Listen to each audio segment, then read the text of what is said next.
Okay, welcome everyone. I think it's working on all the technology we're attempting to do. We're Mhm. live on Facebook, we're live on YouTube. Your YouTube is integrating presence, correct, Well, if you search Josh? YouTube for that, if you search YouTube for integrating presence, Josh Dippold, you'll find it. But or just go to integratingpresence.com. It'll be the first thing there, and you can find it that way. Watch the replays that way, and on Lydia's Okay, Facebook too. and we're also live on the Wisdom app, which is a free app, audio app that you can join. So welcome everyone. I'm going to have you, Josh, introduce the topic today. Sure, and we're on Insight Timer too. So I don't know if we mentioned that or whatever, but all right. So here we We're are. on So as today, many things as possible. as many things as we can without like choking the internet and our computers, right? So, all right. So today's topic I've entitled "Show Up, Listen Up, Speak Up," and so this was inspired by Lydia, and I wrote a little piece on the blog post about this. But mainly, one of her recent, I guess, Insight Timer live events, she had a migraine and she couldn't do it, but she still showed up on the event at the time to tell people that, right, that she had a migraine and she didn't feel like doing it, right. So this is a kind of a way to show up when we can't actually show up, kind of taking care of things like that. Now, listening up. For those of you who have joined before the past couple shows, and if you haven't noticed, Denny KMU is not with us today. So Denny's father recently passed, and he is looking to do other things. Specifically, from what I gather, going back to helping maybe at the San Francisco Zen Center doing volunteering at prisons. The prison, I think it's San Quentin, and he's had such fruitful time there. But anyway, I digress. Teaching Qigong. Teaching Qigong, I correct? don't know. He might this time, but before when he did, he went through. I think it's a San Francisco Zen Center program. It's a very kind of Mm. rigorous training program to be able to go to prisons and speak of Dharma and do certain things like that. I'm not 100% sure. We'll have to ask Denny about that. So listening up is Lydia's method of body talk, right?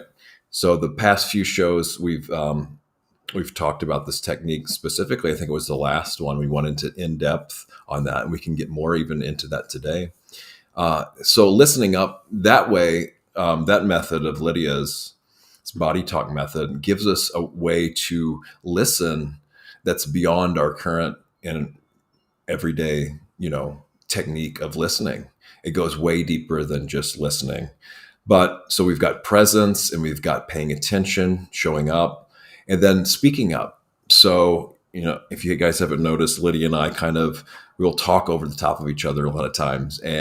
But we're really no stranger to speaking our minds and sharing what we know and helping folks, and not being afraid to admit our mistakes, kind of, at least for me, in backpedal, right? And do some corrections where needed, but not, also getting too tore up where, just kind of in a funk where always worrying about what has been said, and things like this and regret. So speaking up though, and I feel that we possibly might be inspiring some people to find their own voice and to speak more publicly if they're called to do so, um, with expressing things and also, speaking their truth, I guess. I mean, that's kind of an overused phrase that I'm not really fond of, but it can, it puts a finger on the pulse, I guess.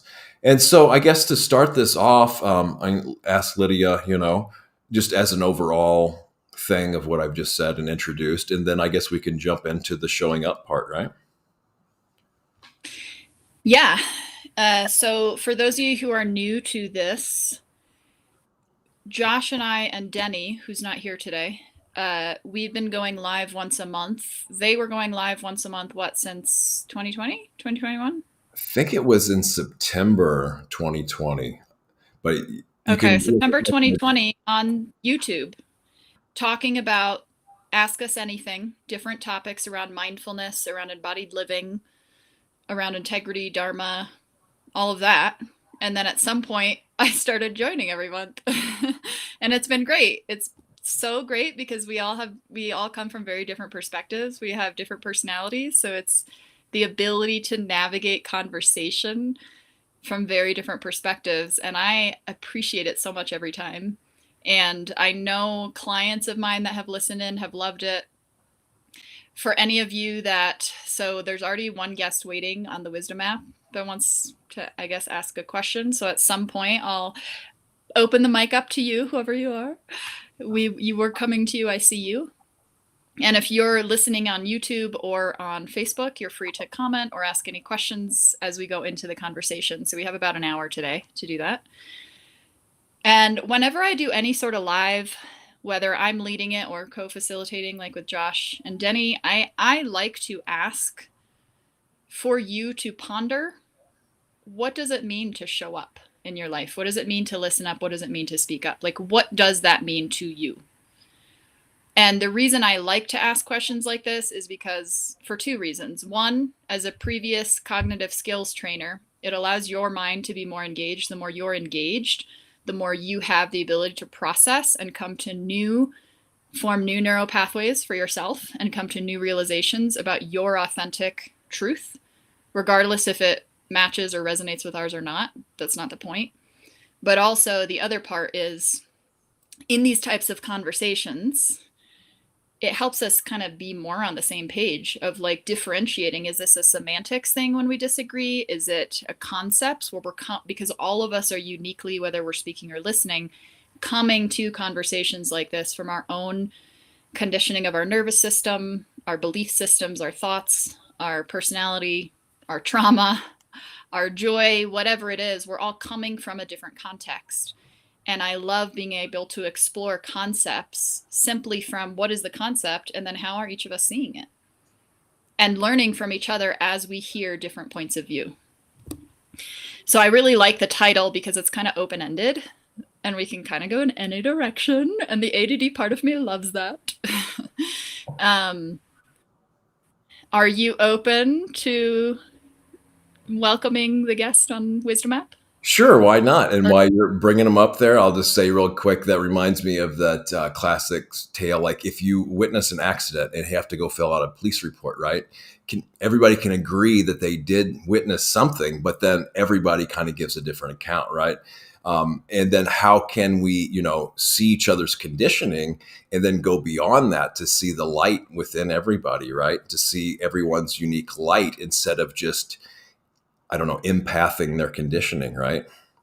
Or having their conditioning mirrored to us. How can we have the light mirrored to us? Yeah. That even goes so far into, so I'm an embodiment coach, somatic educator, meditation facilitator, massage instructor, among other things I've done in my life. And that's like what I currently do. One of the things that I help to facilitate for my clients to see is the interpretation of ourselves and our life has everything to do with who we are and our experience in that moment. And it helps to understand our context, but it also helps to empower us to have greater inner sovereignty and authority over shifting where we're at in that moment to shift what we're choosing to see and how we're choosing to interpret what we're seeing. So similar to what you said, everyone can see an accident and have completely different things that they're seeing because they're seeing it through their individual eyes, from their perspective, their physiology, their context, how traumatic it is for them or not, based on what they're receiving. But also that's the same with our unique expression at any given moment in our life, even from moment to moment in the same day. So who was it? Alan Watts or something that says your truth in the morning is not your truth in the afternoon. And from my understanding, the interpretation that I got from that was like your physiology, your emotions, what's happening in your life has a different effect on what you see in the morning and the afternoon. And you might see something different. And it's not because one is less or more valid than the other. It's just being in the moment and what you see, and that obviously goes to a whole other conversation of what is truth? What is your truth? Does truth change? Is it fickle? All of that. So Very good point. Causes and conditions too. That's a big thing in Buddhist teachings is, the causes and conditions of your general day to day could be very different in the morning. Conditions and causes can change towards in the evening, right? So it could be a whole different ball game, just depending on who we're around, circumstances, weather, what happened during the day, what led up to that, kind of plans we're making, all kinds of different stuff. Yeah. And you mentioned Hmm. authority. Are we going to have the guest on? So we'll just keep blabbing here unless we. Yeah, yeah, we can keep talking. Keep talking to. So I think my settings on Wisdom app is arbitrary. I think I set it up for 3 minutes. Whoever you're waiting, guest, you have about 3 minutes to ask a question, say a comment, whatever you want. And then it's just gonna, I think, automatically mute you because I'm new to the Wisdom app, this audio app, which is awesome. And for any of you that are interested, it's kind of like Clubhouse and it's a newer app, I believe. There's Yes. not too many people on it, but it's a lot of focus on mindfulness and how you're living, spirituality, all of that. So, guest, you can introduce yourself. Welcome. You can ask a question or say comments. You're up.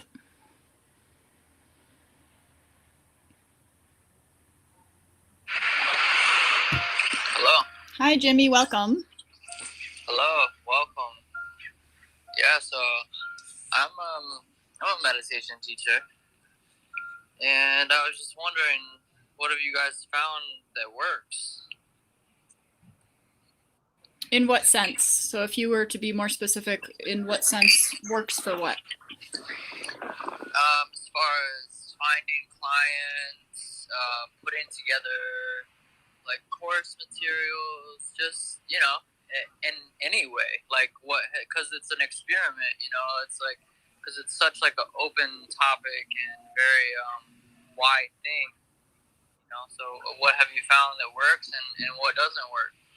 Just curious. Okay, so if I'm understanding you correctly, are you asking more about like the marketing aspect of how to call in, like grow business? Yeah, that could be one way to see it. Okay. If I were to get more clear, does it have to do with marketing and or like what works with clients, what brings like results as well? Yeah, just all of it, any of it, like whatever speaks to you, whatever you can say, like what works, what doesn't work in any aspect, It's like, and like I said, it's a big experiment, It's like you're taking something from nothing and starting to create, It's like the mind. You start breaking apart the mind and the brain. It's so powerful. So that can be implemented in very many different ways. So I'm just curious what you guys have found that's worked, because I've been a meditation teacher for 3 years now, and I continue my education. But I'm always open to learning more and more Okay. about other people's journeys and whatnot. These are great questions. Thank you for coming up and asking them, Jimmy. Is there anything else you wanted to say about for yourself answering those questions in the next 48 seconds you have? What has worked for you? No, I kind of came on to see what has worked for you guys. This is your podcast. Yeah. Okay, awesome. Well, thank you. Okay, so do you want to take this first, Josh? I'd love to. This is kind of like my bread and butter, the classic advice that I've heard with, business type things is, once you start doing something, if it's a hobby beforehand, then you're probably not going to like to do that in your spare time, right? That's one of the ways people look at traditional business things, right? So if you take on something you really like to do, well, then it's going to become, and you're an entrepreneur, then you're going to be doing that 24/7 and you might get burnt out on it, right?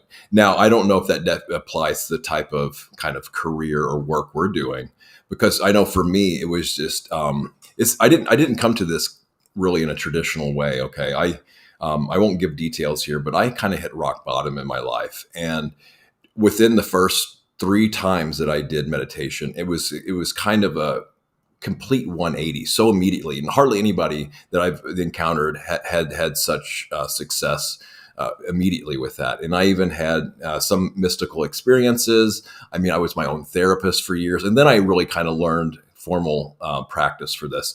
So for me, what I'm getting at here with that is, for me, it was a commitment, right? So that just those first few times, and I noticed such a huge impact, I committed to a daily practice. So now, this is kind of a metric that may mean a lot to some people, may not mean much to people. I'm maybe in the middle, but I sat down and figured it out. So next year, I think around the middle of the year, I'll probably go later just to be sure. I'll have 10,000 hours, right? They say, to become an expert at anything, and I wouldn't really call myself an expert, but, it's a benchmark, 10,000 hours at something. So a daily sitting practice since 2012, right? So that's one thing. So if you're going to commit to that, and I don't think this is necessary for everybody. I mean, teachers at all levels can jump in and resonate and help people at all kinds of different levels. I'm not saying that kind of commitment and training is necessary to do this, not at all.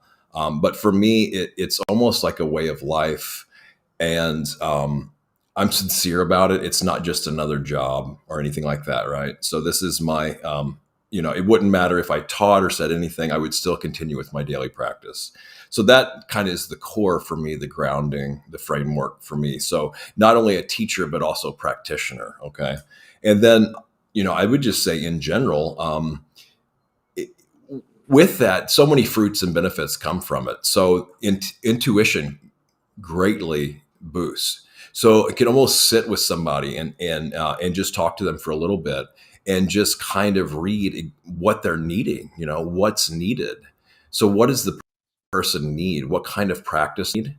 And what's going to help them, especially in the long term, help them and be able to not only help them, but help everyone around them. What's going to lead to their long-term benefit and happiness, right? So those, I think those are the two big things. What do your clients need? Why are they coming to you? Or client or practitioner, I should say. Someone interested in meditation. Find out what they could benefit from, and how they can benefit, and then how I can help facilitate that and bring that forth. And also, I don't want to do you can't really do everything for them. The teacher only points the way, right? The actual work has to be done by the practitioner. So I think that's enough for now. I've got other things probably to say, but I'll let Lydia jump in here. Okay, so I'm not sure if I agree or disagree with you, but that's pretty normal of our conversations. Okay, so what works? So the question was, what works? What works? Jimmy asked the question. You're a meditation teacher. You're asking what works for marketing. How do you actually bring in clients in any business you're starting, specifically around meditation, and what actually works for the clients? Number one is, especially when it's related to working with anyone's body, psyche, spirituality, energy, the number one most important thing is integrity. If you cannot show up in integrity, don't do it. Integrity is defined by each of us individually, by our collective, by how we show up in the collective, our impact on others, our impact on ourselves. From the perspective of me being a meditation facilitator, yoga teacher, massage instructor, embodiment coach, somatic educator, integrity to me means showing up with as much compassionate neutrality and clarity as possible. And my philosophy is each of us has inner guidance. Each of us has our own unique and individual wisdom. My wisdom is not your wisdom. I can bring my wisdom to the table through intuition. As soon as I'm attached to you following what I say, I am no longer neutral. I am no longer in integrity with my belief system.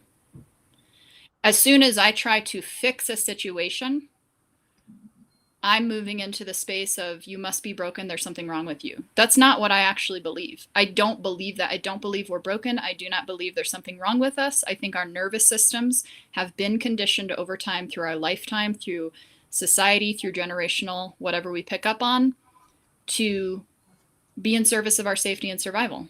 that may or may not look like in service of thriving in community, thriving as an individual.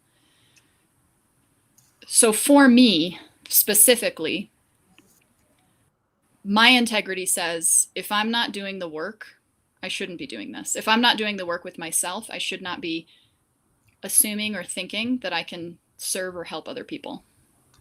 I can do accounting, fine. But I'm choosing to do stuff that matters, that hits directly on how I see the world, how I see people, individuals, how I see myself, and how I'm showing up. Whether I'm giving massage, whether I'm teaching massage, whether I'm teaching yoga, mindfulness, facilitating meditation, being a coach. So for me, what works always starts with me. First of all, is it working for me? Because if it's not, then it's bullshit.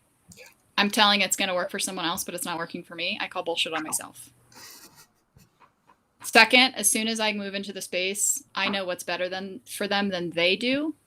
I call bullshit on myself because I don't. What I do know is my experience, my education, what I can bring to the table to facilitate a space that creates safety and consent for them to explore their own truth and to get to a deeper level of connection with their own authenticity. The timeline for that looks different for every single person. I love this topic, show up, listen up, speak up, because the same applies to how I work with clients as how I do my marketing. The number one thing I have to do is show up. If I don't show up, marketing isn't happening. Like I have to be visible on whatever platform I'm choosing, which right now is multiple. Insight Timer, the Wisdom app. Speaking of, there's a comment below. Someone's asking, Shredder Head is asking, is the Wisdom app available on Android? Do you know that, Josh? Or is it just on Pretty Apple? sure it is. Yeah, I'm not familiar with Android, but I want to say, yeah, just search the App Store for it, and you'll get it. Now, don't hold me to that. I don't know. And it's a white background with a purple silhouette of Einstein wearing white headphones, right? Yes, yeah, and I don't know. Actually, I think they started off not on Android, so there's a possibility they're not on there yet. You can listen on the web though too.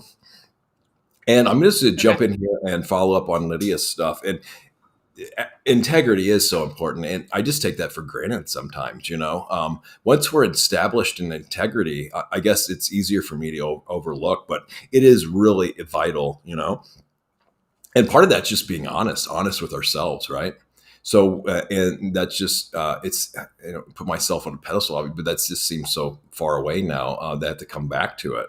That just being honest with ourselves. And I overlook that a lot too. Because if we can't do that, then, and actually honesty is a form of self-love too. If we can be honest with ourselves, it's actually a form of self-love. So just saying, self-love, that's a bunch of BS. That's sappy crap. If you're at that spot, that's honesty. And that's actually, a thing of self-love. But yeah, how are we going to be able to tell somebody to do something if we haven't done it ourselves first? Right. And then very important reminder. And if we're not in practice, yeah. If we're not in consistent practice with it, like you said, it's a commitment to showing up consistently. Current research. So for any of you that are interested, there's an interesting app that brings a lot of science and current research to different topics, the Huberman Lab. And one of the most recent episodes was on mindset and embodiment, which is interesting. And the woman on there, I believe she's a PhD psychologist, behavioral scientist, etc. And she talked about 300 reps gets you to muscle memory. 3,000 reps gets you to embodiment. She didn't mention the 10K, but usually 10K is kind of the understood more mastery level. And she distinguished embodiment by once you've hit 300 reps of whatever it is, meditation, lifting weights, like speaking kindly, catching yourself in a moment of mindfulness or being out of integrity, whatever it is, the 300 mark in general, according to the research she's doing or whatever, means you've affected your nervous system, your neural pathways enough where there's a strong enough new connection pathway in your body for there to be muscle memory. That does not mean, however, that that's your new default. The 3,000 reps is where you get to that being your new default of how you're going to respond. So if I'm in conflict and I normally escalate and go into insulting the other person in my head, let's just say, right? That's my default. If I start practicing, one, catching myself going there, eventually two, being able to de-escalate myself in my head, and then speaking kindness or getting curious in the conflict in those moments, at 300 practices, I'll have familiarity with it. At 3,000 practices, my new default will be to get curious versus get insulting. So I really, really appreciate that. And that really speaks to the show up. We have to show up. One of my clients is a personal trainer and works with professional athletes. This client talks about how you cannot even assess what you're doing until you show up consistently. Until you master the art of showing up, you can't do any assessment of whether it's working or not. So if there's anything in your life, eating new foods, getting healthy, stopping a behavior, starting a new behavior, don't assess it until you start showing up consistently to do it. So many times we try to assess after showing up once. We're not even at the 300 mark, or we start assessing, this isn't working and I've done it 5 times. Well, that doesn't mean anything. It doesn't mean it's working or not working. It just means you've shown up 5 times. Good job on showing up 5 times. Do you want to show up 300 times? Do you want to show up 3,000 times? Do you want to show up 10,000 times? And so many times that's where our mind sabotages moving forward. Because we get stuck. I'm a professional overthinker. We get stuck in the overthinking. We get stuck in trying to figure out ahead of time whether it's the right move.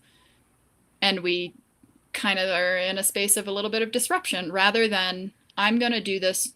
I'm going to do whatever it takes, no matter what. This is my intention. Coming back to connection. What is my purpose? What is my vision? Why am I even doing this in the first place? Do I care enough to follow through to get the reps in? And if I'm not seeing progress, am I still okay to keep committing to it? Yeah, these are so important, and this goes back to, there's 3 things from a community that I've heard of that I feel really important. And Lydia touched on one at the very beginning, authority. And now this is intent, which she just spoke to.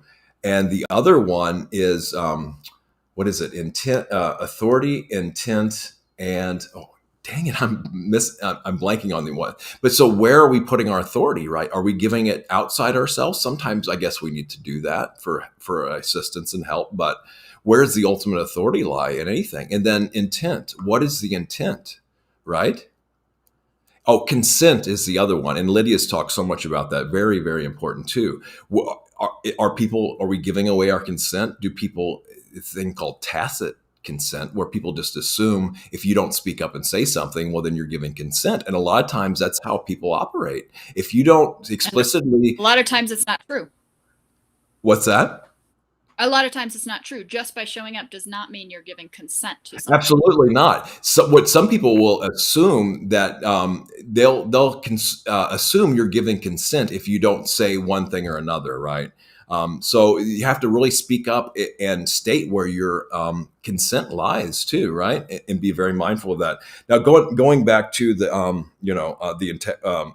Lydia said we're not broken. I totally agree with that. That is a huge perception, that once we see that we're not broken, that, whatever we think is wrong with us is just a label that can be certain times and very harmful at other times, a label that we can pick up and take and put down. Right. But ultimately, we've survived everything up to this point, right? We're not broken. If the heart breaks, then that's how the light gets in, right? We can let tears water the heart too. So, and then, going back to the original question again too, about the marketing thing. So I used to actually work in online marketing, but now I'm in a position where I'm doing what I do for donation basis. So I can't speak a lot to that, although I'm starting to go in that route where I need to start considering, bringing in passive income and things like this in a more traditional way. And what Lydia said about knowing better than the client. Now I'm glad she pointed it out, because sometimes, yes, not guilty of that, but I've been, it's easy to put myself on a pedestal sometimes, right? When you can see all these things, have all this wisdom to share, have all this practice, right? So keeping that in mind, that what are just suggestions, right? They're not commands. They're instructions to explore and know for yourself. Now, no one can know ourselves better than ourselves, right? So the ultimate thing is you have to see and know it for yourself. People can only offer, suggestions. And then showing up, right? But we all know what it means to show up for other people, but how do we show up for ourselves? Sometimes we don't even show up for ourselves, right? We just show up for other people. So what does it mean to show up for ourselves too? And that yelling, in what Lydia was saying, yelling in the head, I mean, that's a really common one. I still do that. But once we get to this point where our perceptual sphere expands and becomes more malleable and wieldy, then perception can have a huge impact. So when I heard this perception that when things like that, well, what's the silver lining to that? Usually we'll perceive that as, oh, I'm judging someone. And again, I don't feel it's a judgment. It's not driving satisfaction from that critique, or that discernment or whatever our head's doing. A lot of times, if we don't want our mind to say something and it just does, well then, I don't feel that's really a judgment so much. So the way that I reframe this, or I've been talking, or I've been taught, is to look at it as the silver lining of, okay, I see your light, your divinity, or your Buddha nature, whatever you want to call it, and that's just not for me. So it's not necessarily that I'm judging because I want to get, obviously I'm not getting satisfaction and feeling righteous for judging that person because I don't want to do that, right? So maybe that's just one way of the mind saying, okay, that's great, that's just not for me, And so it's kind of this maybe a built-in safety mechanism, saying that it's like, okay, that's great, but no, not doing that right now. There's so many things coming to my mind as you talk. One of the things, so there's two main things that came up that I want to bring up first. One is we can take a moment, any of you that are listening now or to the replay, take a moment right now and tune in. How are you showing up for yourself in this moment? Just right now, because the present moment is where we live. As soon as we go into past or future, that's fine. I'm not against going into either of those. But we're going out, we're going into a little dissociation away from our body, away from our breath, away from the presence of now. The future and the past affects us now. We get to have that in context. How are you showing up for yourself in this moment? That looks different to each of us. So what does it, first of all, before we say how, what does it mean for me to show up, Lydia Grace, on this live on multiple platforms? What does it mean for me to be showing up for myself right now? What does it mean to be showing up for the live? Because those might be different definitions. What does it mean for me to be showing up in life? So again, first of all, what does show up mean for you? And in what context are you asking that question? On this live, what does it mean for me in this moment to be showing up? Am I connected to my body right now? As an embodiment coach, my intention is to come to lives like this in a state of presence, in a state of connection to myself, in a state of awareness of how much I want to dissociate into intellectual conversation, how much I want to stay in my breath, where I am in my body. Can I feel my hips, or am I mostly in my head? Am I aware of my heartbeat? Am I aware of my breath? Am I aware of my nervous system? Can I notice right now if I'm going into more of an activated sympathetic response, which most of us know as fight or flight, but it also is mobilizing, more energy activated? Am I connected at all to my parasympathetic response, my rest, digest, calm, presence, self? Am I out of balance in any way? Is there anything I can be shifting right now? How does my body feel? Am I noticing not just tension in my body, but am I also noticing any area of lightness or freedom or connection? Can I be resourced in who I am in this moment? Can I be resourced in connection to Josh as the other speaker right now in this moment? Can I maintain co-regulation, being with him in a space where we're regulating our nervous system simultaneously with the intention of respect, curiosity, like honor, fluidity. Can we maintain an aspect of co-regulation together while I'm also noticing where I am at? And even if I would be or am dysregulated in any way, can I be okay with that? Can I show up being a human? Those are the types of things that I bring to myself around what does it mean to show up. Am I committed to following through with my intention on this live today? Am I committed to following through with allowing myself to be human as I show up?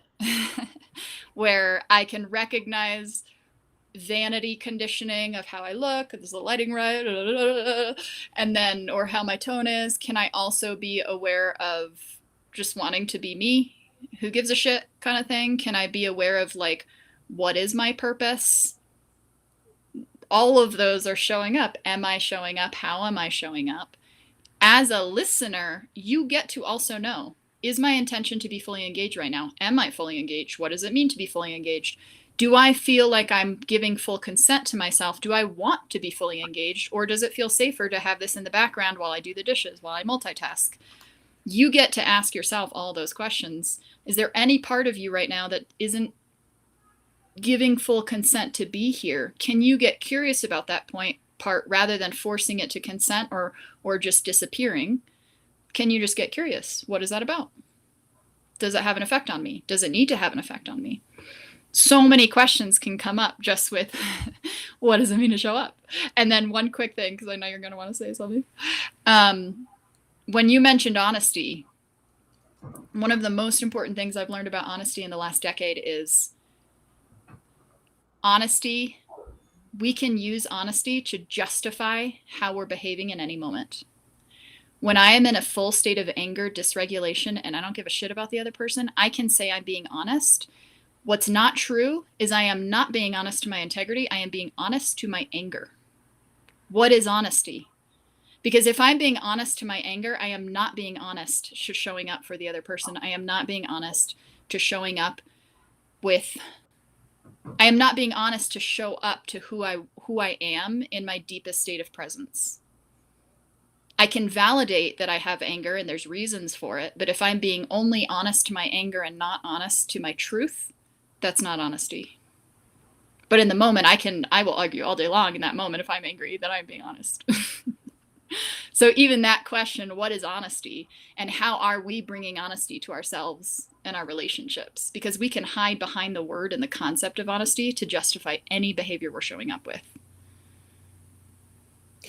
I wanted to put that out there because that's been a big lesson for me to learn of my impact on others and how I affect myself. See, that's really interesting. Could you go into maybe an example of that? Because I don't know if I'm following 100%. I mean, yeah, I get it a little bit. Like you're kind of just putting the emphasis on honesty itself instead of actually what needs to be brought forth in the honesty in the forefront. Is that right? Or can you elaborate a little bit more, I guess? So I'm going to give an example. Yeah, I've been on and off dating apps for years, like on dating websites. I've kind of seen the evolution of the dating world online.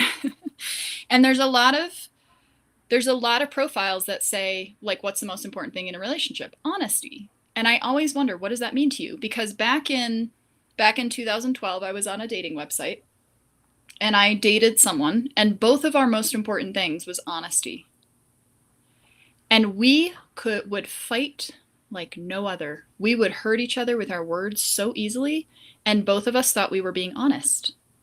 After that relationship was over, I really considered, like, what happened? Like, why did we always fight while we were both thinking we were being honest, but we were just throwing insults after insult at each other and like tearing each other down?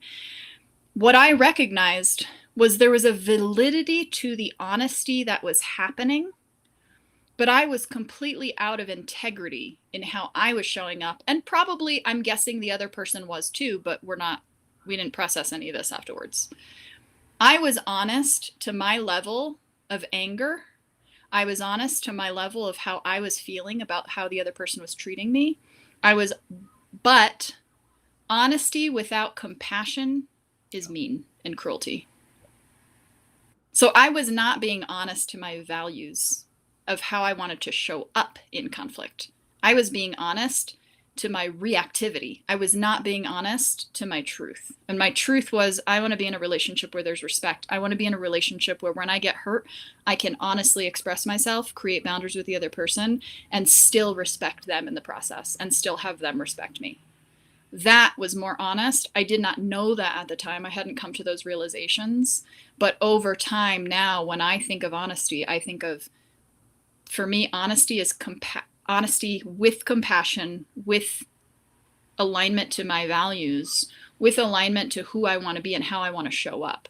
So rather than what am I trying to say in the argument, my focus is now, who do I want to be in this argument? That's going to be more honest to me than what I'm trying to say.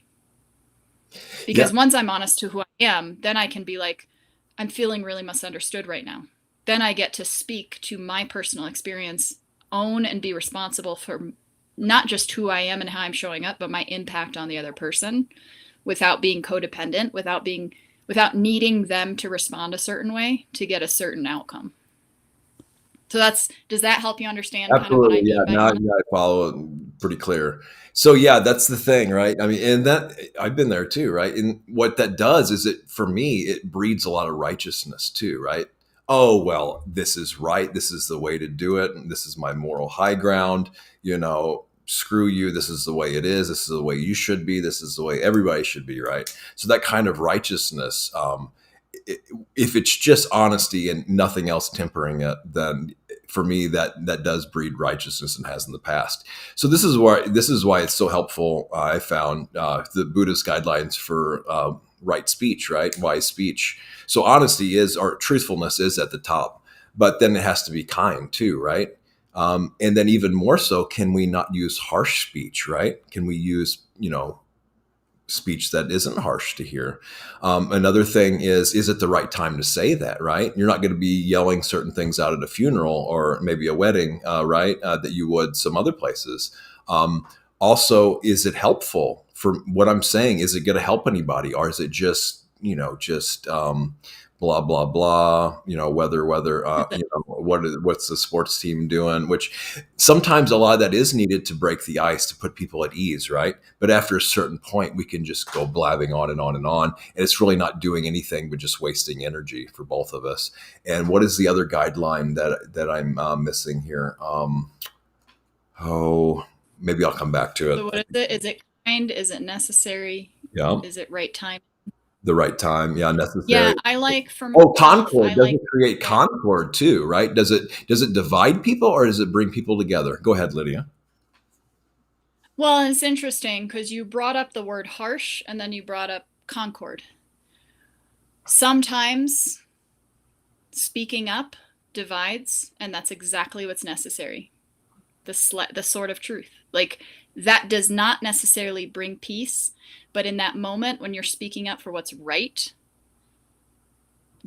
is more important than immediate peace, than immediate satisfaction of everyone feeling good in that moment. Like, sometimes the right thing to do is what's going to uphold integrity. For example, human rights, for example, other things, animal rights, environment rights, whatever. That can feel uncomfortable, but sometimes extremely necessary to do. Speaking up is extremely important. And it has to do with, can I maintain connection to my truth and myself while I'm speaking up, speaking truth, speaking up for others, speaking up for myself, whatever? Can I continue to maintain connection? With whatever, with God, with myself, with my inner connection, with my inner guidance, with my inner truth. And then the word harsh is interesting because I get curious, how are you defining harsh? Because, for example, as a woman from patriarchy, a woman being harsh is a man being confident, right? So, like, how are we defining harsh, and what does that mean? is it based on what someone's looking at me in cultural context of women shouldn't ever disrupt the situation? So like we're also working with systems of society, most of them systems of oppression and corruption, that are defining all these words for us. And my invitation to myself and others is always get curious about how you're defining it. Is that definition from you, or is that definition from society? And if it's from society, is that a helpful definition? Is that helping break down what's not working, what's corrupt, what's oppression, and upholding truth and getting us into another paradigm where we can treat each other better, where we can elevate our consciousness as a whole? And so sometimes showing up, listening up, and speaking up can look like it's doing the opposite of our intentions, when in fact it's right in the right path. And can we show up and maintain and stay committed, even if it looks like we're tearing things down? And can we be in our integrity? What does it mean to tear things down? Is that okay? And are we doing it from a place of ego and reactivity out of integrity? Or are we doing that from a place of like collective consciousness, truth, etc.? You know, so even Really there, important. like I notice my heart rate, like, you know, like my body's like getting activated of like, anger is not a negative emotion. Anger, most of these emotions we think of as negative, ideally are meant to mobilize. They're meant to get us to shift out of something that hasn't been helpful and to move towards greater vision, greater clarity. So just like pain in the body, negative emotion in the body is a wisdom, is our body's wisdom, or a true wisdom to invite us into looking further and moving through and breaking through to see what else is possible. Beautiful. Oh, and they're coming after you, Lydia. It sounds like not really.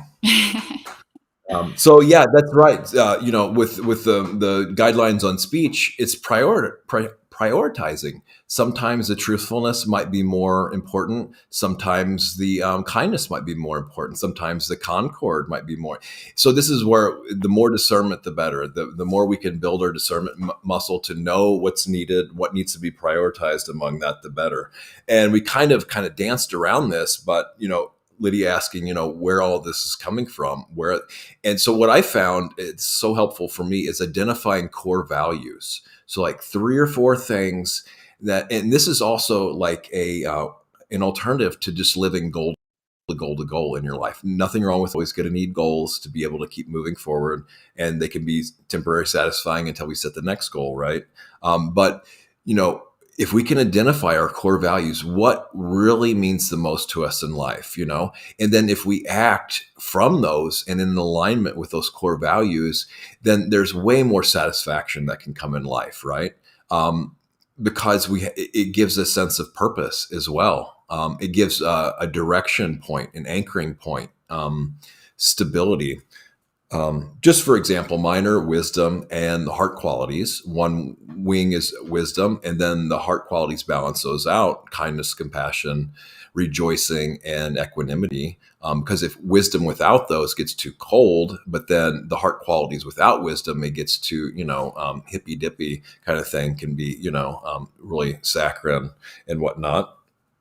And then going back to Lydia's thing about listening, you know, I think it's Gil Fronsdal, he's a meditation teacher, and he talks about listening with our full attention, right?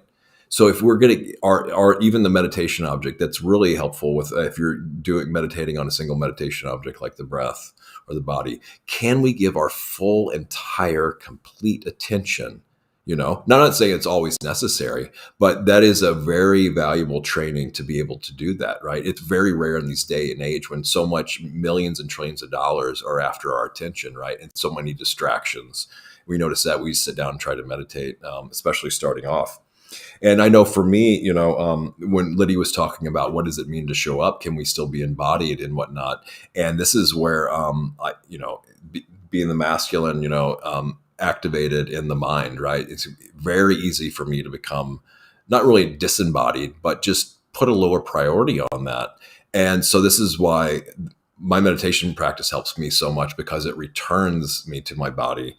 And when I get ungrounded, then things, the stress levels become way more impactful as well. So being grounded in a lot of folks too. And one way to do that, fastest way for me to do that is barefoot on the earth. That's not always an option. So mindfulness of the body is very vital. And now I wanted to say one thing about the anger, though. This is a really interesting thing to me, too, because in Buddhism, there's these three poisons: greed, hatred, or anger, and delusion or ignorance. And this is where I feel that this second one, and I agree with Lydia here to a certain degree. I don't like the translation anger for this. I like ill will.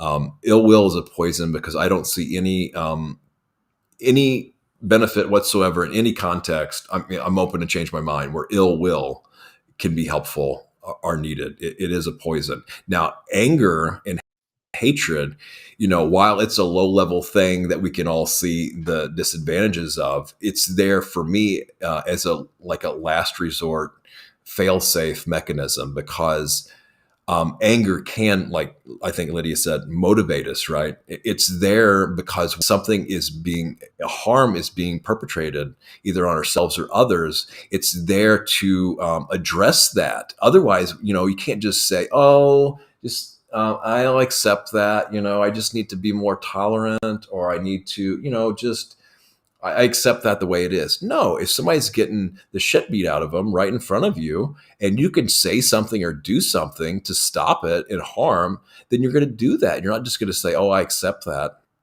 right? Because the commitment to non-harming.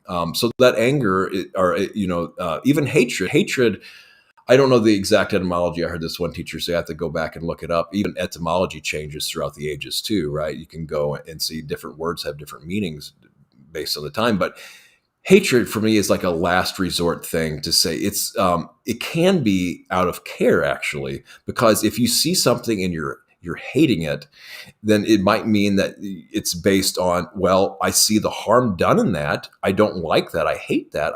I want it to be something that's less harmful. Okay. But now this is not to say that you should act on that hatred, because a lot of times if we act on a hatred when we're in a hateful state, it's usually not the best place to act from, right? So if we're in a more grounded, centered place, although sometimes, some action is going to be called for immediately, but not all the time. A lot of times when we have more space, groundedness, and resolution, and more alignment with our core values, then we can act more in integrity too. But yeah, I don't think we should completely write off hate and anger. Anger is a whole other thing too. It's like a double-edged sword, right? Because if you don't address it, it keeps bottling up, and then it could really explode and do some harm. But then the more we say, oh, I want to express my anger all the time, well, then it's just kind of like attracts coming like. out somewhere. Yeah. Yeah. It's just like, it was just, okay, well, that felt really good. I should keep doing more of that anger stuff, So it's a really tricky beast to deal with. We have around 6 minutes, unless we want to go longer. We can always change our mind and go longer than an hour.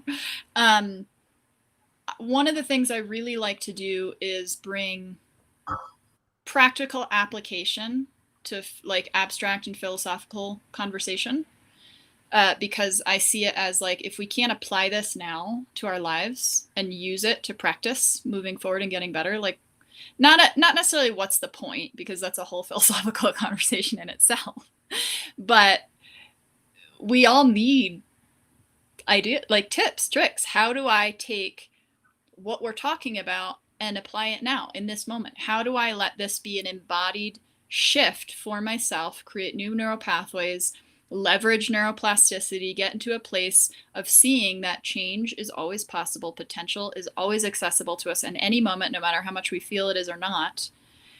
And the more we can create little wins for ourselves, the smallest potential wins allows us to start building ourselves up, to start moving forward in a way that can take us out of the fight or flight, that can take us out of this freeze, collapse, take us out of emotions like hopelessness or whatever. One of the things I wanted to bring up around anger is from the physiological perspective of what I've been learning. So I am not a neuroscientist. I am also not a licensed therapist. So always take me with a grain of salt. You're free to do that. I'm going to be speaking my understanding in layman's terms. when we are in big emotion, especially emotions that we default to reactivity, like anger, hatred, rage, jealousy, extreme guilt or shame, betrayal, mistrust, whatever. Physiologically, we're going into, these are layman's terms of a physiological thing that's happening in our body called amygdala hijack or limbic overload. Essentially, our limbic brain, which is around the brainstem, is going into an overload. And in order for the body to survive, the mechanism that happens is it shuts us off from our neocortex, our frontal lobe, where there's rational reasoning, logical thinking, creative problem solving, access to memory. So in these huge emotion, that is not the time to think you're correct, unless you said there's extreme cases when harm is being done and we have to act in the moment. And mobilizing the anger is a mobilizer to help make ourselves or others safe. Yes. I'm talking general life, how we relate to each other and ourselves, and stress. General, kind of, not in any extreme or abusive situation.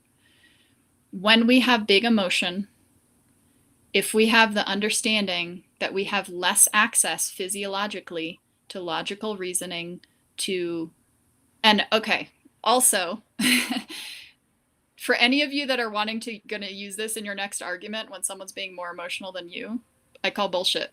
Just because you're not showing big emotion doesn't mean you're not experiencing big emotion. So just for any of you that want to use that in your next argument, you can have even bigger emotion than the person showing emotion and be stoic.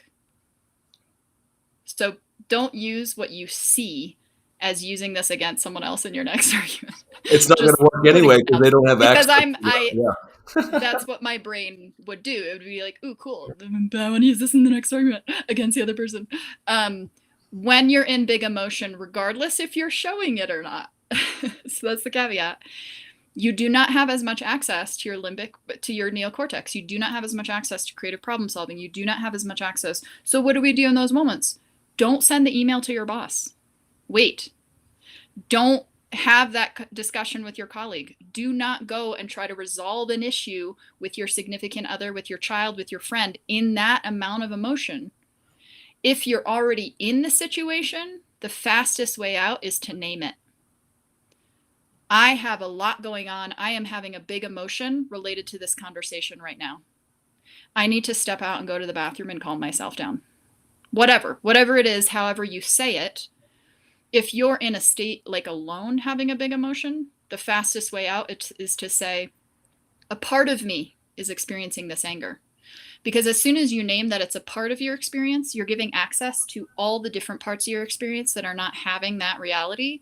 The parts of you that are resilient, the parts of you that have rational brain ability, the parts of you that can calm down. You're giving access by naming, this is what's happening. It's a part of my experience. It does not invalidate what you're going through. So it validates you, and it gives you access to resource in yourself, resource in co-regulation, resource in community, resource with others. So those are kind of a little bit of practical knowledge for you to like have context around big emotion and what to do. And I'm going to give a little plug because marketing, right? Visibility marketing. I have a business online. I am in the pre-launch phase of putting out a 12-week group mentorship mastermind that has to do with embodied living, specifically related to practical tools to regulate your nervous system, practical tools to navigate and regulate emotion so that you can have greater connection to your own truth and wisdom and connection to self and emotionally attuned connection to others. There's more to this experience, but if you want to find out more, you can reach out to me on whatever these platform you're listening in on, or send me a message on Instagram, Joyful Nomad, and or if you go to my link in any of my bios, you'll hit an embodied clarity call and you can set up a call with me. And this group program is specifically for people who are not in physical or mental crisis. So we're not helping you move through trauma or any of that, because I'm not trained to do that. So that would not be a safe space for that. You can have support through that and then get on a call to see if it's a good fit or not. But it's for any of you who kind of are a little above survival mode and you kind of want to get into that space of like thrive, of like, I know shit's possible. I want to get there. I know I can transform relationship for myself. I'm ready to show up. I'm ready to hold responsibility for myself. I want to be in a super supportive group of other awesome humans and grow together. If that feels great to you, reach out to me. And if none of that resonates, forget about it. It's not for you. So Josh, the floor is yours. Well, Any cool. comments, Yeah, I would also encourage everybody to do that, obviously, because I mean, Lydia is amazing, and not just plug that, but I mean, being somewhat empathic and energetically sensitive. I mean, my nervous system I do have a support of a chair. Okay. But besides that, just the thousands of hours she's had with massage and just her knowledge. And this is another point: knowledge will turn into wisdom, and what that, information to knowledge, and then knowledge to wisdom, which means that knowledge is being embodied and leveraged and known in the real world. So it basically, what has been put, it for yourself, right? Gnosis, it's being put into play and experienced in one's everyday life. It's just not written down in a book somewhere or read it or heard it, right? You actually know it for yourself. And then, and I heard it on. Yeah. Quick interruption. I heard it on a podcast because some of you might like this if you like little quotes. It's not from me, but I love it. Information is not transformation. Information is a great starting point because education is what dispels ignorance. But you have to digest, integrate, and own the information for it to turn into transformation. Information in itself is neutral, and it's like potential waiting for you to access. Just because you read 25 books doesn't mean you transformed anything. You got to implement, you got to integrate, you got to process, you got to sit with it, you got to talk it, whatever your process is. Absolutely. So I just wanted to put that. It's the beginning of potential transformation. It is not automatic transformation. Yeah, and that's the traditional ways we're taught to learn, right? You hear something, you watch something, you read something, right? And then that's the main way we're taught. But then you can also think about it, right? And mull it over in your mind, come to conclusions that way. That's kind of a more traditional. But when we get into things like meditation and embodiment and things like this, we're not really taught those in the traditional school system. However, that's a whole different way to learn and transform, embody, put knowledge into wisdom. And I guess I'll go back to one other thing real briefly. What Lydia said is, with these big emotions, and how she said to basically take notice that it's just a part of what's happening, right? Just a part of us. And I've mentioned this in past shows too. And we look into, what are we identifying with, right? If rage comes up, oh, I'm a rageful person now, or depression comes up, oh, I'm a depressed person, right? No, I mean, it's just temporary, like everything else, right? It passes through, or it changes intensity levels too, right? Nothing lasts forever. But the big thing is that identification. That's who I am, and that can be all consuming. And then we identify with whatever the primary emotion is or mood. No, it's just, okay, depression is like this. Anger is like this. This is anger being experienced, not necessarily that I'm an angry person. That's who I am. I'm angry. So it's kind of a slight nuanced perception, but it really makes a huge difference. I want to bring up, I wrote a post about exactly what you're saying. So I'll just read it from Instagram. Sure. What if those negative personality traits you thought were innate and couldn't change are simply symptoms of a dysregulated nervous system that can heal? Guess what? You're not broken. Many of the things we're either going through or we think are personality defects actually have nothing to do with our personality and have everything to do with what we've gone through and how our nervous system has conditioned us to survive that.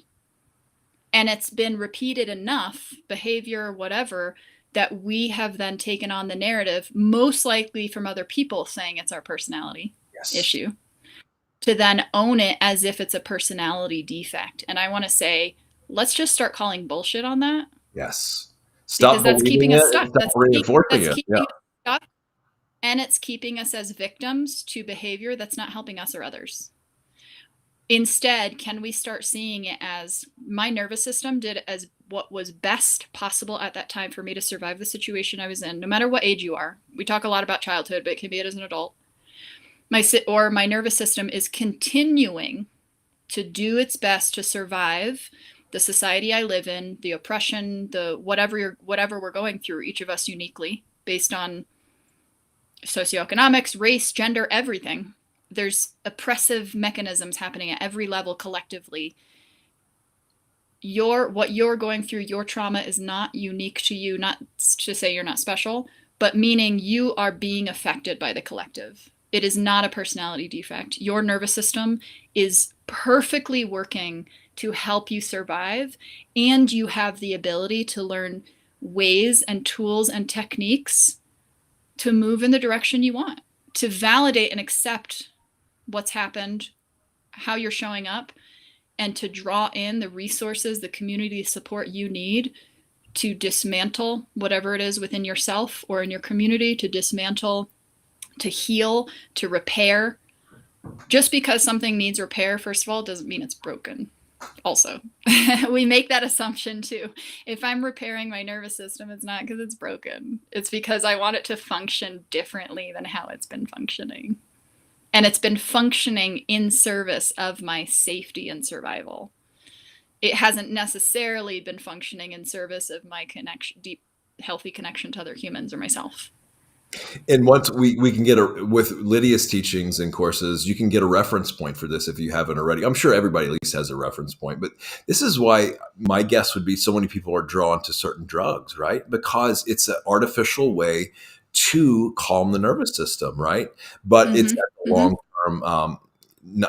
long term, detriment, right? Because it's kind of a false. Certain ones. I want to say certain ones because there's now a lot of research going on about psychedelics, about other things that can be potentially really beneficial. I know that's a controversial topic, but I just want to put that caveat. Yeah. And for research people, with support, with a good, healthy container where there's sacred honoring of what's happening. Any kind of plant medicine or substance, whatever it is in our world, is ultimately neutral, and it has to do with why, how, and how much we're consuming. It absolutely, and that's another thing with addiction too. It's not necessarily amount. It can also be frequency, right? If we're doing something even in small amounts on a regular basis and we can't go without it, that can be an addiction. It can also be like, when you're binging as well. But it all depends on the setting, the person, how it's done, why it's done, how often it's done, but in certain drugs really just don't really have any benefit whatsoever, but some do. But anyway, it's been an amazing time as always, Lydia. And amazing is kind of trite. I wish I could find better words, but we get the picture, right? By we, I mean, let's throw in a few plugs. How can people connect with us? How can people stay connected? For any of you that resonate with this, that are interested in finding out more about what either of us do, following along. So obviously if you're on Facebook, follow me, friend me, whatever. If you're on Wisdom app, same, follow me. This will be on Wisdom app. You can re-listen to this later. We're also live on Insight Timer. It's a meditation app. It's free. There's also a membership opportunity, but all our lives are free on Insight Timer. I think there's 20 million people now on the app. There's 100,000 free meditations of all belief systems, all religions, everything. It's awesome. Extremely diverse place. Beautiful. So much opportunity. So you can join. We're both on Insight Timer. We're both on Wisdom app. You're under Integrating Presence, right? I'm under Lydia Grace. And what else? You have a YouTube channel? Yeah, YouTube, but my main website, integratingpresence.com, you can find everything Lydia's talked about, including her links, specific links to everything she's been talking about. I can't really stress Insight Timer enough, although I have a few gripes. I won't go into those now. But, at any given time, there's like 5,000 people meditating with you. And if you're in a social, it's interesting, me not being on Facebook, hearing different people's reaction when they say Facebook. Wait, Lydia just said that, right? So, but, it's also a social network. So if you're going to do social networking, I can't really think of a better, more healthy way to social network than on Insight Timer. I'm sure there's probably other ones. Wisdom App's cool too, obviously, but it also, and then we're both on. yeah, you can track your progress, and it's all free. Oh and, yeah, for Insight Timer, yeah, it's awesome. There's Such groups. an amazing. Lydia has a group on there, Embodied Living. She has a book club group on there. Denny and I are on there. There's live events, recorded things, courses you can take, on and on and on. It's great. Yep. Yeah, and I'm also on Instagram, Joyful Nomad. And then, are you integrating presence on Instagram? That's right. Yep. Mm-hmm. So again, follow on any of these. There's links usually in my bio on any of these as well. The links go to the same thing to see. I always will offer free services. I always will offer financial exchange for certain services. And there will always be, you can always ask me if I'm currently offering a discount, currently offering a scholarship, if money is an issue for you. I believe in accessibility. I want to continue to expand in my integrity of what I'm offering and noticing what I can, without resentment and in clear energy, offer willingly and for free, and then what requires exchange based on how I'm showing up and what I'm doing in life and living in capitalism. I have to make money. Say bills have to be paid, right? Yes. So, and guys, speak up too. If you feel called to drop Lydia and I a line in the groups we're part of too, speak up. We also, if you want to be on a live, I love collaborative energy. Absolutely. We usually have done this with Denny. He's taking a break right now at this point. So if you want to connect and be like, I want to be on your next live, then we can connect, see if that's a great option. We do this about once a month, so you can join my email list. Any of these platforms ideally will be posting, so you have access to the next one. If you have a specific topic you want us to talk on, that's always interesting. Yes. And Jimmy, thanks for calling in. Yeah, even if it's just for 3 minutes like that, it's really cool. And this Ask Us Anything is it's been now the last Tuesday of the month, so it's one easier way to remember it. And we tweaked the time a little bit here, moved it an hour forward, but yeah, so just stay tuned for the time. And I think we've plugged enough. Yes. Yep. Thank you all for joining. Yes. So especially on technology, what I appreciate is that even though we can't see all of you, there's a collective energy that everyone listening and tuning in, whatever level of engagement you're in right now, are supporting this. You're holding the container for this to happen by showing up, by being part of it at whatever level you're being part of. So I want to share deep appreciation for you showing up, whether you're listening live or on the replay, because it's supporting this expression, it's supporting this exploration, it's supporting your brain shifting and how you're listening, what you're agreeing with, what you're not, what you're learning from this, what you're going to take or not take from it. That's obviously always up to you. So I just want to share gratitude for this, for all of you here today. And I want to echo that, even though we only live in the present moment, it's interesting with these timelines, right? So if you're listening to this on the replay, you're experiencing it in the present moment, right? That present moment is not this present moment. But even when I think about that, when I think about the future, it's still happening in the present moment, right? Because it's just a thought in the mind. I know. Yeah. It's a mind warp. I love it.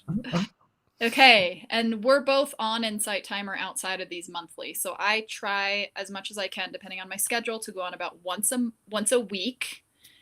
Right now it's been Sunday morning or Friday morning. Probably it'll be this Sunday morning around 10:30 Mountain Standard Time.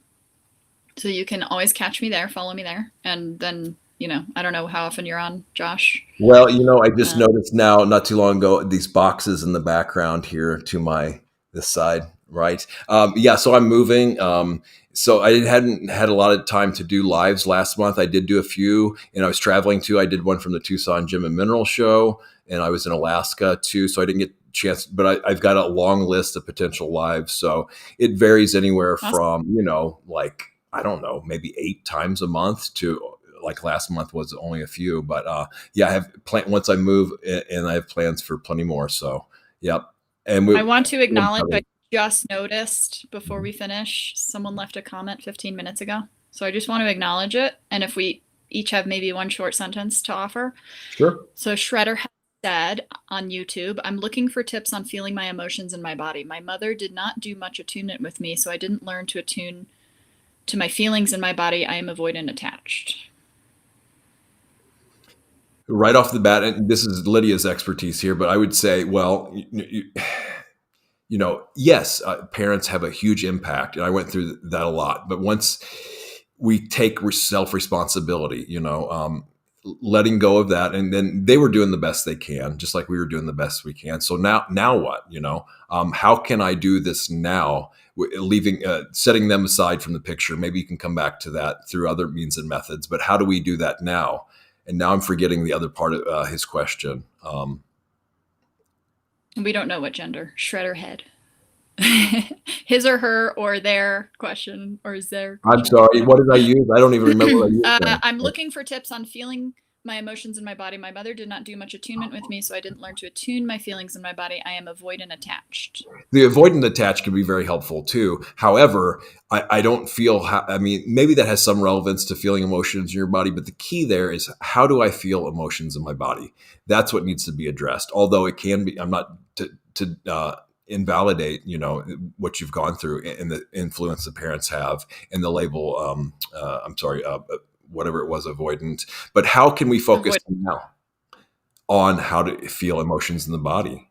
And I'm going to throw that to Lydia, because that's her cup of tea. I would almost have to sit and ask and talk more with the person for me to even have a reference. Lydia might have some tips in general, though. Right. So yeah, that's actually where I was going to go. Neither of us are licensed trained therapists. So take everything we say in response to your question completely with a grain of salt. Yes. We are humans sharing. Yes. So none of what we say has any bearing on your worth as a human or your experience.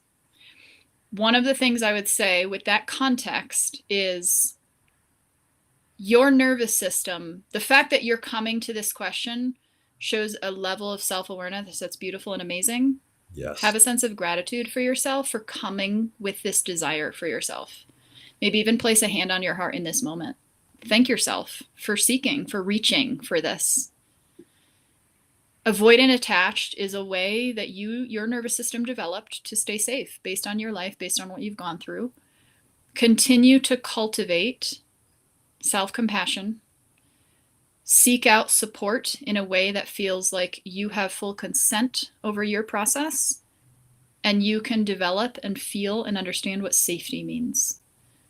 Because no matter what we've gone through, our avoidance strategies, our self-sabotaging, our habits are all ways to protect us from what doesn't feel safe. Honor the fact that you have maintained a level of safety with yourself, and now you get to be curious of what is safety, what is consent, what do I want from this, who can help, how can I show up for myself. At minimum, start practicing having compassion and gratitude for the fact that you're here seeking this for yourself.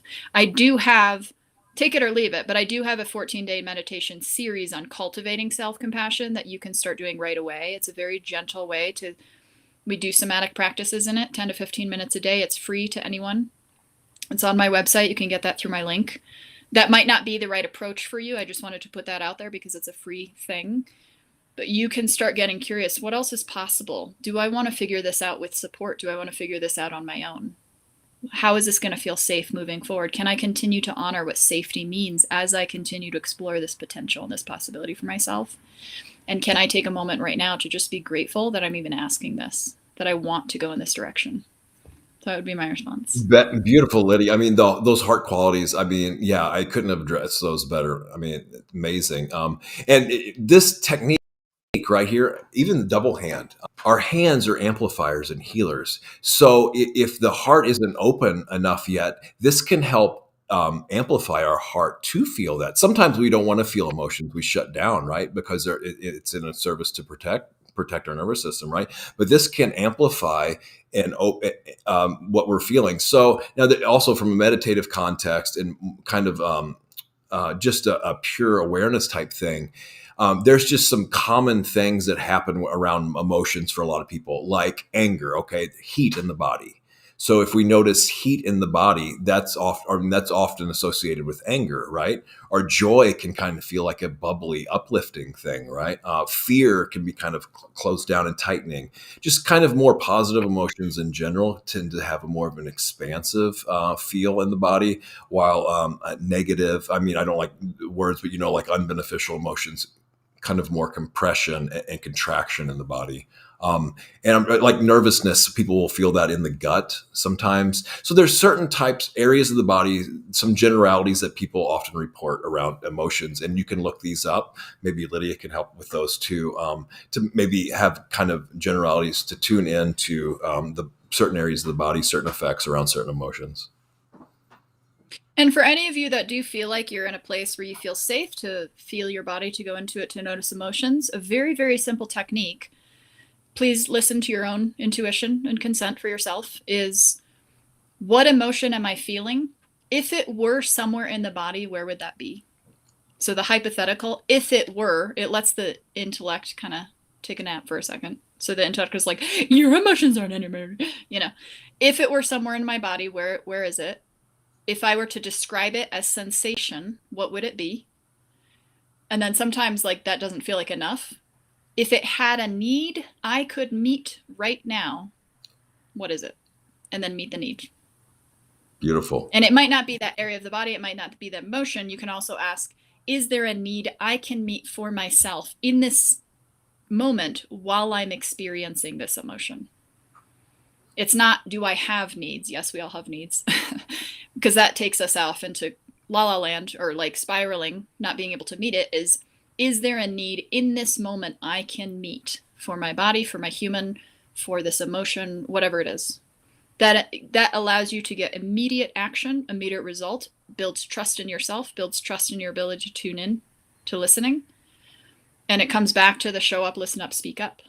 That's a mini process that you can try as long as it resonates with you, as long as it feels safe, as long as you feel like you can consent to that process on your own. Very cool. And one thing about safety that I've heard, and I found this to be pretty much the case, see if Lydia, what she says, and then we'll probably wrap up here, is if you're not running for your life or fighting to stay alive, like physically in an altercation, you're safe enough to feel what you're feeling, right? I disagree. Okay. I want to hear. I've got a little bit of time. Because if your nervous system is in a state of trauma, it's not safe to feel. It might feel more traumatic to feel it. It might feel more traumatic to go there. I consider safety as the ability to regulate and come back to a state of regulation in your nervous system once you go into something. If you do not have the tools and a capacity to quiet your body, to come back into a state of connection to yourself, it just might not be safe. Physically, sure, maybe it's safe. But emotionally, psychologically, energetically, breath-wise, that's not necessary. It might not necessarily be safe. So what do you again, do? I'm not trying to go into fear or anything, but that's where tools of like working with a trauma therapist who really knows how to teach you the tools first. Then once you have these tools practiced, then you safely together go into whatever it is you want to process or explore. I guess. So that would be like, what do you do if? Find a trauma therapist who's practiced in specifically somatic therapies, which is like mind-body therapies. Until you get to a therapist, though, I guess I wasn't considering people that had dealt with like severe trauma and whatnot, because if they're not doing anything at all, what do they do? If they can't, they don't feel enough. Well, and that again, I'm someone who has dealt with severe trauma, dealt with PTSD, and it was not safe to feel. It was not safe to go into my body until it was. So what do you do? So I do not recommend that. You open up to questions like, what else is possible? Show me. Gratitude for the desire for moving towards that space. You don't just assume, and you acknowledge and continue to thank your nervous system for being in service of your safety and survival. There was a point in my life I could not function, and I was binging 10, 15 hours of TV per day. Was that wrong? Could I have judged myself? Sure. Did I judge myself? 100%. Was that all I could do and the resource I had at that time, which did the most minimal damage to me and my nervous system? as opposed to binging on any other substance or anything else. Yeah. I got to thank myself for moving through that time when I did not know how to feel safe in my body. I did not know how to feel safe with my emotions. I didn't even know how to safely relate to other humans because I would just immediately trauma dump onto them and I would overwhelm them, you know. I didn't know how to safely find the right therapist. That period of time years ago was the safest thing I could do for myself. And as I acknowledged and validated my experience and started thanking myself, it started giving me the confidence and the empowerment to no longer treat myself like shit and to start being like, what else is possible? Wait, I don't want to do this for the rest of my life. I'm really grateful that this is what I'm using. Sorry, that's my weird ringtone. Okay, my bad. Is there anything else that's possible? Oh, you know what? I want to start getting cranial sacral therapy.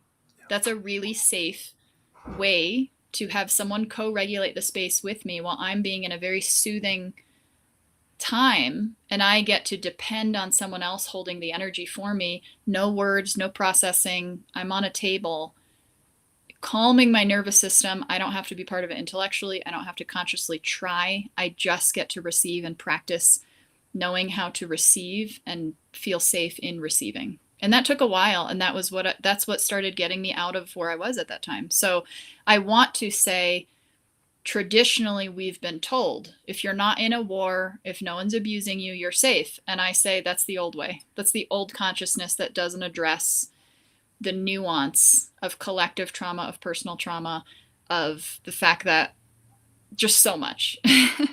So obviously I spoke up. That's so cool. And you know, when a lot of people don't like this word, but you get the drift, right? It's what we've already gone through. Then we become heroes for people who are still going through the same thing. And so if you want to call it a mentor or, coaching or whatever. So anybody that I come across that has dealt with trauma or is in a lot of trauma, I could potentially refer them to Lydia because Lydia knows this forward and backwards, not just through going to school, but through personal experience, right? And yeah, and if I love this saying too, if it could have happened any other way, it would have. Well, and I want to say too, yeah, you can point people in my direction, but I'm not a licensed trained trauma therapist. I have a lot of personal experience. It comes with I do have a lot of training in it, but that's not who I work with specifically. Though, if you have no one else to reach out to and you need the support of someone helping you find a trauma therapist or someone who is trained in trauma, I'm trauma informed. I'm not trained to handle trauma other than like working with myself and understanding that every human has their own context of it while we work together. We're not going into it. Good distinction. Sorry about that. But you can do referrals then, right? So I'm glad you pointed that out. Yeah. And that's part of my responsibilities to find good people to refer to, find good networks and all that, so that no matter how much you reach out, you can feel safe on your own path with support. Right on. Well, I appreciate that the not correction, but explaining that to me, and I learned something there today because I haven't had huge experience with like traditional trauma or whatever type of thing that is. So I know trauma informed things are very helpful right now, and more people are getting into that too. And just know that too that if you're in a human body, you don't get out of here without experiencing some form of trauma. I mean, it might be a lot more subtle than other people's trauma, but still, we all, to a certain degree, I feel, have experienced some form of trauma one way or another. Mm-hmm. So with this is great. Yeah. Thank you, Josh. Thank you, Lydia, for showing up today. Josh. Thank you, everyone who's tuning in, either now live or as part of the replay. Continue to ask questions, continue to agree or disagree with us. And I look forward personally to the next time we do this and to connecting with any of you that want to connect. Doors open. Likewise. Love and blessings to the most optimal and ideal degree for you all. Mm-hmm. Have a wonderful day, night, evening, morning, whatever time zone you're in when you're listening in. And perhaps we'll catch you next time.